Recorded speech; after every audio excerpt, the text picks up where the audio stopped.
আসসালামু আলাইকুম।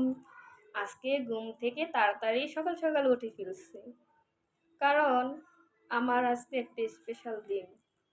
আজকে আমার বিয়ের 8 বছর পূর্ণ হলো, তাই কাজ কাম শেষ করতেছি।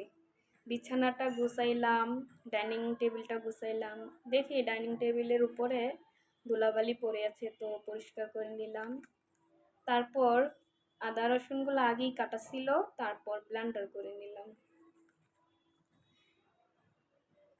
কারেন্টটি ডিস্টার্ব দিছিল, তখনও করতে পারিনি, তাই পরে করেছিলাম। তারপর চট করে রান্নাটা বসায় দিলাম। আমি তেমন একটা রান্না পারি না, আমার হাজবেন্ড অনেক সুন্দর ও ভালো করে রান্না করতে পারে।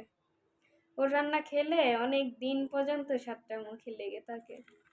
আমার প্রিয় মানুষটাকে যে আজ বড্ড বড় মিস করতেছি। আলহামদুলিল্লাহ, দেখতে দেখতে আমার একসাথে পথ চলার 8টি বছর পূর্ণ হলো।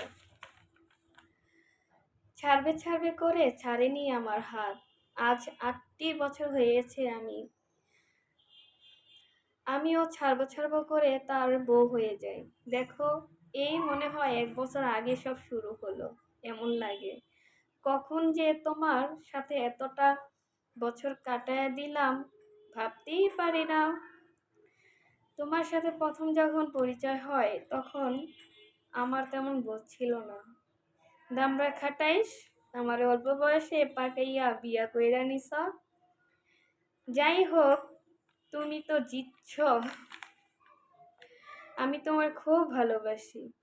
মাত্র কয়েকটা বছর না, মৃত্যুর আগ পর্যন্ত আমি তোমার সাথে বাঁচতে চাই, থাকতে চাই। তোমার দেওয়া প্রথম শাড়িটা পরে রেডি হয়ে গেলাম।